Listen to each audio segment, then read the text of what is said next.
Midichlorians is like sperm. I don't know what midichlorians are. I can't comment. It's just loads of sperm. It's your sperm count, basically. Hello, everyone. Hello. Hope you're doing well. Welcome to our video running down every single thing you need to know about Star Wars Jedi Fallen Order. It's coming out November 15th, so if you want to find out loads of gameplay details before then, we're talking... I can't, sorry. I'm so sorry. You're allergic to Star Wars. We're talking what force powers you've got, what locations you'll be visiting, stuff like that. And this video is for you. If you like what you see, don't forget to show your appreciation by subscribing to the channel. Right, let's talk midichlorian levels and trade federations. Oh God, please no. I'm lying. Thank God.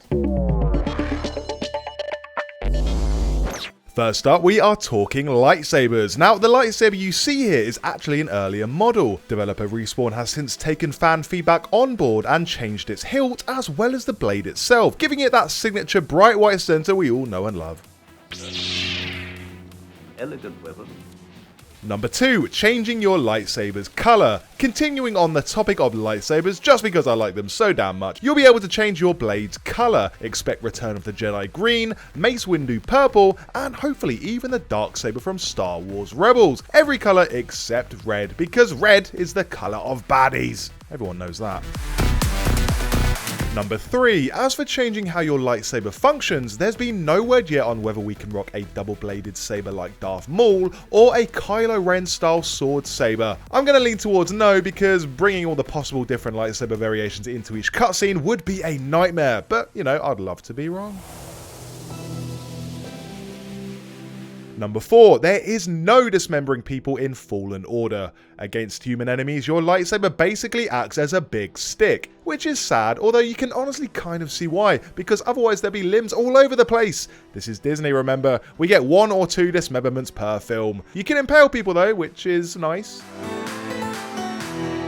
Number 5, you will be able to slice apart non-human baddies, however. Droids can be carved up to your heart's content because no one cares about droids. And the massive spiders seen here can really take some damage.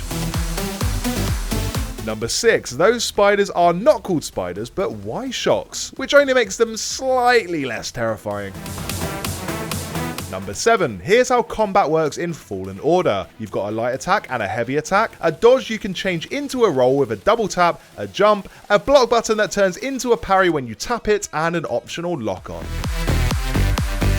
Number 8, you'll quickly come to play thoughtfully in this game. Rather than running around slashing people like in The Force Unleashed, you really have to learn enemy attack patterns, find a weakness, and get through guards. Once you've done that and connect with a swing, most enemies go down quickly because, well, it's a lightsaber. It's a way of keeping the power fantasy without making things too easy. Number 9, deflecting blaster shots. A classic Star Wars move this. You'll need the right timing, but pinging a blaster bolt back towards an enemy has been described by the developer as like returning a tennis serve. Number 10, onto force powers. You have of course got your classics, the push, the pull, and the freeze. Now every time you use a force power it gets spent and you can't use it again until you build it back up by fighting enemies, so it pays to be offensive. Number 11, get creative with the Force. Okay, so I wouldn't count on Respawn being allowed to introduce any Force powers not in the films, but you can use Force powers in creative ways, like Force freezing a Viper probe droid right when it self-destructs and Force pushing it into a crowd of enemies. My favourite Force move so far is freezing a blaster bolt midair and dragging a stormtrooper right into it. Ouch. Number 12, Purge Troopers are one of your fiercest foes in Fallen Order. Not to be confused with the droid Purge Troopers from The Force Unleashed, because that game's not canon anymore. These guys are the last generation of clones produced by Jango Fett's template on Kamino. They're programmed to hunt down Jedi with their electro staffs and bad attitudes. Number 13, you'll get the chance to kill loads more stuff in this game. So far we've seen Scout Troopers, Flamethrower Troopers, ATSTs, Imperial Shuttles, and the dreaded Giant Fan Blade. You want to watch out for those. Number 14, the story, because what better time to set the scene for the game than halfway through this video. So Fallen Order is set between Star Wars Episode 3 and 4. You control the young Force user Cal Kestis as he attempts to escape the Empire after Order 66. Execute Order 66. Which is an attempt by Emperor Palpatine to wipe out all the Jedi. 15. What you might not know is that you're being hunted by an Imperial Inquisitor called the Second Sister. Inquisitors are basically Force users who have turned from the light side to the dark. They report to the Grand Inquisitor, who reports to Vader, who reports to Palpatine, who will in time come to report to the bottom of this big shaft. Number 16, who worked on Fallen Order? For starters, the lead designer of legendary Star Wars game Knights of the Old Republic 2, Chris Avellone, tweeted about lending his expertise to Fallen Order. In addition, God of War 3 director Stig Asmussen is this game's director. It's good to see developers notable for delivering amazing single-player games helping to make this one a reality. Number 17, no microtransactions. Fallen Order is a completely single-player experience. There are no half-baked multiplayer components, no co-op, and definitely no microtransactions, as confirmed by the EA Star Wars Twitter account. 18, open world elements. While the game is far from a sandbox, you do have a bit of freedom to decide where to go next. The idea is you revisit areas you've been to previously, now armed with new powers to track down anything you've missed. 19, shortcuts. Don't worry about backtracking being tedious, you'll discover quicker routes to make things just that little bit less arduous. Number 20, environments are full of mysteries that only open up when you've got the means to access them. Impassable obstacles are coloured red on the map. When either you or your droid acquire the right power up, it will turn a helpful shade of green to show you can now pass through. You might find a shortcut, a collectible, or maybe a weird dream sequence that grinds the entire story to a halt. Number 21, meditation runes lie throughout levels, and here you'll heal up, recharge your droid's items, and access the skill tree. The thing is, using these meditation runes respawns all enemies in the region, barring bosses. That's meditation for you.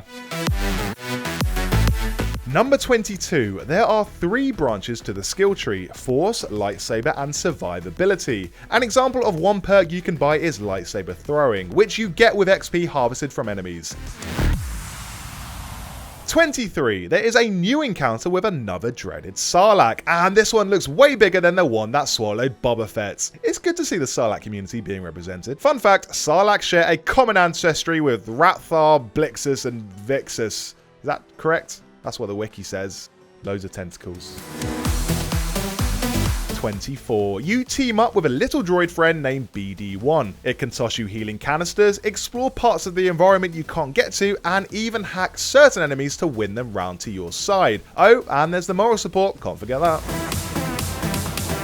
25. Respawn has promised optional cosmetic upgrades for BD-1, so you can likely slap on fresh paint jobs, and there's nothing the little metal idiot can do about it. You'll also upgrade BD-1 with things like extra healing canisters. 26, you have a starship, and it's called the Stinger Mantis. Each planet has a landing zone for your ship where you can replenish health and stamina bars, save your game, upgrade your abilities, and just chat to people about Star Wars.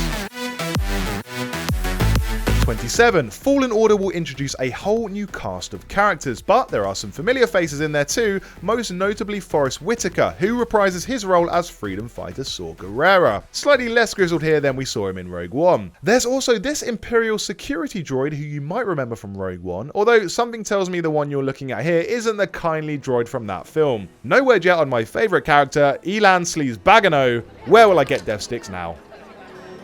You wanna buy some death sticks? I don't want to sell the death sticks. 28, new worlds. As well as fresh characters, the game is introducing a bunch of locations. There's the industrial world of Bracca, where decommissioned ships are brought to be dismantled and sold off for parts, so it's basically a bit like Portsmouth. Returning planets include the Wookiee homeworld of Kashyyyk. 29, check out these cables. And finally, what's in each edition? There's the standard edition containing the game, and for around a tenner more is the deluxe edition containing behind the scenes features detailing the making of the game and some extra cosmetics. The release date for Fallen Order is November 15th on Origin. So those were a bunch of gameplay details about Star Wars Jedi Fallen Order. Oh, my midichlorians need a rest after that one. Griff, can you please stop going on about your midichlorians? They're not canon anymore. Oh, to me. They are to me, damn it. Anyway, if you enjoyed this video, subscribe to us here at PC Games N. Thank you so much for watching. But what? I thought they weren't canon.